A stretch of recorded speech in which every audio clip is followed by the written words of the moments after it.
Hi guys, welcome back to my channel. Ay ngayon may bago akong recipe guys. Magluluto ako ng chicken creamy. O diba? Ngayon nagpainto ang kawali tapos nilagyan ko na siya ng olive oil.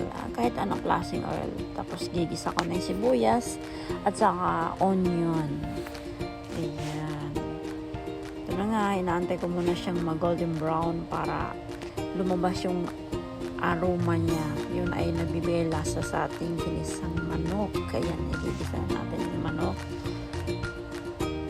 Haluin lang natin ang ating manok hanggang sa magkulay na siya. Takpan ang kawali at antayin natin maluto ang manok. Pakulaan ko siya ng mga around 20 minutes. O ayan na nga siya. Kumukulo na. Lagyan natin ng paminta at asin para magkaroon ng lasa. Ayan, nilagyan ko din siya ng magic sarap dahil may magic sarap tayo. Yan ay pampalasa din. Gagamitin na natin yan. Haluin lang natin ng dahan-dahan para hindi madurog ang manok. Ayan. Para mag-absorb din yung lasa ng magic sarap at saka yung paminta at asin.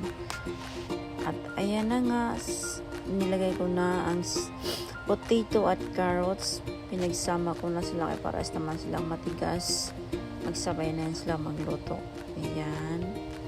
Haluin lang natin ng konti, huwag masyadong sobra para hindi naman madurog yung manok.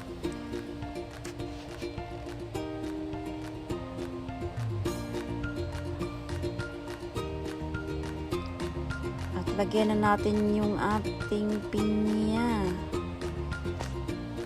Pineapple chunk. Isama na natin yung kanyang katas kasi yun din ay nagbibigay din ng lasa para yung tamis, konting tamis at alat yun para magsama-sama na yung lasa nila ba.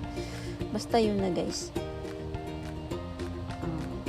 Titikman ko lang ng konti kung okay na ba yung timpla niya. Okay. Ilagay ko na rin yung ibap. Ayan guys, ibap yung ginamit ko. Mostly pag ako nagluluto, ang ginagamit ko ay gata. Pero ngayon inaba ko siya, ginamitan ko siya ng ibap. O diba, parang sopas na chicken. Pero guys, hindi. Cheesy to. Creamy chicken cheesy. O diba, nilagyan ko siya ng cheese. Kakaiba. Talaga ay creamy na to. Ito din ay nagbibigay ng creamy sauce sa ating manok na niluluto. Kaya ang recipe natin ngayon ay chicken cheesy creamy. Oh wow, diba? Panalo. Ayan. Nasa inyo na yun guys kung gaano kadami yung cheese. Pero ako mas maraming cheese, mas masarap. Hindi nagdagan ko ulit siya ng asin at paminta kasi simple nilagyan natin ng ibap.